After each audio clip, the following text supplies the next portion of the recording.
अगर आपने गर्मियों की सब्जियों को लगाना स्टार्ट कर दिया है तो आज का वीडियो ये आपके लिए है, क्योंकि आज मैं आपको बताऊंगी कि अगर आपके घर में पौधे अभी छोटे स्टेज पर हैं तो आपको किस टाइप की सावधानी बरतनी है और कौन सी खाद अपने पौधों को देनी है जिससे कि उनकी ग्रोथ बहुत अच्छी होने लगे और वो फटाफट से बड़े होने लग जाएँ। उससे पहले अगर आप मेरे चैनल पर नए हैं तो मेरे चैनल को सब्सक्राइब कर लीजिए और बेल आइकन को प्रेस कर दीजिए, जिससे कि जब भी मैं कोई नया वीडियो डालूं तो उसका नोटिफिकेशन आपको सबसे पहले मिल जाए। जब आपके पौधे इस स्टेज पर हों और छोटे हों, यानी कि ज़्यादा बड़े ना हों और ये ककड़ी के पौधे हैं, तो मैं आपको बताती हूँ आपको क्या करना है। आपको सबसे पहले जो वीड्स होती हैं अगर आपके पौधों के आसपास निकल रही हैं तो उनको निकाल दीजिए, यानी कि जो खरपतवार है उसको अच्छे से निकाल दीजिए। फिर उसके बाद आपको क्या करना है, आपको करनी है गुड़ाई पौधों के आसपास बहुत ध्यान से, जिससे कि इनकी जड़ें डिस्टर्ब ना हो। देखिए जैसे कि मैं कर रही हूँ, पौधे मेरे ककड़ी के हैं, बहुत आसपास लगे हुए हैं, तो इनको मैं बहुत ध्यान से इसकी गुड़ाई करूँगी जिससे कि इनकी जड़ें डिस्टर्ब ना हो। क्योंकि एक बार अगर जड़ों के ऊपर खुरपी लग गई तो पौधे खराब हो जाते हैं और मर भी सकते हैं, क्योंकि जड़ें जब कट जाती हैं तो पौधे बढ़ते नहीं हैं। आपको पूरी तरीके से अपनी मिट्टी की अच्छे से गुड़ाई करनी होगी। जब आप पौधों के आसपास की जगह पे गुड़ाई करते हैं तो आपके पौधों की मिट्टी ढीली होने लग जाती है, यानी कि जब ये आसपास की मिट्टी ढीली होती है तो इनकी जड़ों पे खुलकर हवा लगती है, और जब जड़ों पे हवा लगती है तो पौधे दुगनी स्पीड से बढ़ने लग जाते हैं। और जब आप अच्छे से पौधों के आसपास गुड़ाई कर लें तो इसके अंदर, इन पौधों के अंदर आपको 24 घंटे तक पानी बिल्कुल भी नहीं डालना। देखिए मिट्टी के अंदर अभी भी अपनी नमी है, तो मुझे अभी पानी नहीं डालना, क्योंकि अगर मैंने अभी पानी डाल दिया तो ये मिट्टी फिर से ब्लॉक हो जाएगी और जड़ों पे हवा नहीं लग पाएगी। उसके बाद बारी आती है लिक्विड फर्टिलाइज़र की। जब पौधे आपकी इस स्टेज में होते हैं, यानी कि छोटे पौधे होते हैं, जैसे कि आप देख रहे हैं ये तोरी का पौधा, एक बालिश का पौधा है, ये लौकी का पौधा है, ये छोटे छोटे पौधे हैं।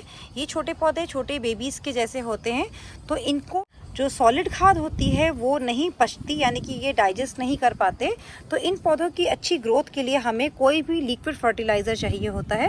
लिक्विड फर्टिलाइज़र कुछ भी हो सकता है। अगर आपके पास आप किचन वेस्ट कंपोस्ट बनाते हैं तो उसका लिक्विड हो सकता है। ये मैंने किचन वेस्ट का लिक्विड लिया है, ये मैंने 1/5 के रेशियो में लिया है, यानी कि 5 इसका 1 पार्ट किचन वेस्ट कंपोस्ट का लिक्विड और 4 पार्ट पानी लिया है मैंने। आपके पास अगर कोई बायो एंजाइम है तो आप बायो एंजाइम डाल सकते हैं।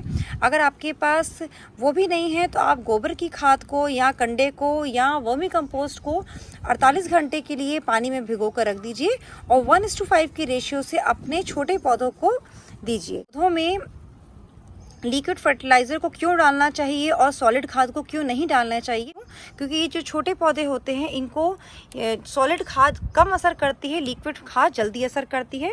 अब हमें डालना कैसे है उसका एक नियम है। जब भी आप कभी लिक्विड फर्टिलाइज़र डालें तो आप ध्यान रखें, जैसे आप मेरी मिट्टी देख रहे हैं, मेरी मिट्टी बिल्कुल गीली है, यानी कि इसके अंदर पानी अच्छे से पहले मैं दे चुकी हूँ। जैसे मिट्टी थोड़ी सी हाथ में चिपक भी रही है, इस टाइप की मिट्टी होनी चाहिए। ऐसी मिट्टी क्यों होनी चाहिए मैं आपको रीज़न बताती हूँ। अगर आप मिट्टी सूखी होगी, यानी कि ड्राई मिट्टी के अंदर अगर आप लिक्विड फर्टिलाइज़र को डालेंगे तो क्या होगा, जो फर्टिलाइज़र होगा वो एकदम से एब्जॉर्ब हो जाएगा मिट्टी में और सीप होकर, यानी कि अंदर की ओर जाके जो भी आपके पास गमला होगा उसकी निचली सतह पर आके जम जाएगा। तो आपके पौधों की जड़, जैसे ये पौधा है इसकी जड़ तो यहीं तक होगी, तो अगर वो जो आपने लिक्विड फर्टिलाइज़र डाला वो नीचे तक आ चला गया तो इसको तो न्यूट्रिशन नहीं मिला। तो अगर इस मिट्टी के अंदर अच्छे से पानी होगा तो जो लिक्विड फर्टिलाइज़र है डायरेक्ट इसकी जड़ों पे जाके लगेगा और इसको असर ज़्यादा देगा। अब बारी आती है कि इन पौधों पे कितना हमें लिक्विड फर्टिलाइज़र डालना है।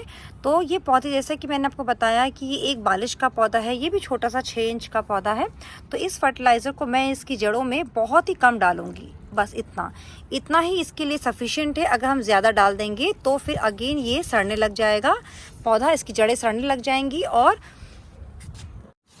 अचानक से पौधा मरने लग जाएगा। तो हमें इस बात का ध्यान रखना है कि हमें अपने पौधों को ओवर फीड नहीं कराना, बहुत कम मात्रा में लिक्विड फर्टिलाइज़र को देना है, क्योंकि ये घर का बना हुआ कॉन्सेंट्रेटेड फर्टिलाइज़र है और पौधों के लिए बहुत ही इफ़ेक्टिव है। फिर दूसरी बारी आती है कि हमें इन पौधों को कैसे बचाना है। देखिए जैसे कि जो ये तोरी का पौधा है, इसके आप देख रहे हैं पत्ती ये ज़मीन से टच कर रही है और इधर एक पत्ती है जो ज़मीन से टच कर रही है। जब पत्तियां ज़मीन से टच करती हैं तो कई बार जो मिट्टी के अंदर मौजूद माइक्रोब्स होते हैं या कोई ऐसा फंगस होता है, पत्ती के पीछे लगकर उस पौधे को के अंदर फंगस कर देता है और ख़राब कर देता है। और तो हमें क्या करना होगा, जो भी पत्तियां ज़मीन से लगती हैं उनको हमें रिमूव कर देना है। देखिए जैसे मैंने इसको कर दिया, उसी तरीके से मैं इस पत्ती को भी रिमूव करूँगी और ये पत्ती मुझे एक्स्ट्रा लग रही है तो मैं इसको भी रिमूव कर दूँगी। जब भी आपकी बेल बढ़नी शुरू होगी, मैं आगे आपको बताऊँगी वीडियोज़ में जब मैं डालती जाऊँगी, आप मुझे फॉलो ज़रूर करिएगा। तो आपको कम से कम 1 से 1.5 फीट तक कोई भी पत्ती नहीं रखनी, क्योंकि जो नीचे की पत्तियां होती हैं वो अक्सर कारण बन जाती हैं पौधों में फंगस की। तो ये थे 3 इम्पॉर्टेंट टिप्स कि पहले हमें गुड़ाई करनी है, दूसरा हमारे को लिक्विड फर्टिलाइज़र डालना है और सॉलिड खाद नहीं डालनी, नीचे की पत्तियों को रिमूव करना है। जब भी लिक्विड फर्टिलाइज़र डालें तो मिट्टी पहले से मिट्टी के अंदर नमी होनी चाहिए, यानी कि मिट्टी के अंदर पानी होना चाहिए जिससे कि पौधे को पूरा न्यूट्रिशन मिल सके। तो इन 3 टिप्स को फॉलो करके आप अपनी गार्डनिंग बहुत हेल्दी कर सकते हैं, बहुत हेल्दी फ्रूटिंग ले सकते हैं और ढेर सारी फ्रूटिंग आपको मिले, ऐसा उम्मीद करती हूँ। तो अगर आपको मेरा वीडियो अच्छा लगा हो तो मेरी वीडियो को लाइक कीजिएगा, शेयर कीजिएगा और मेरे चैनल को सब्सक्राइब कीजिएगा। Thank you so much, thanks for watching.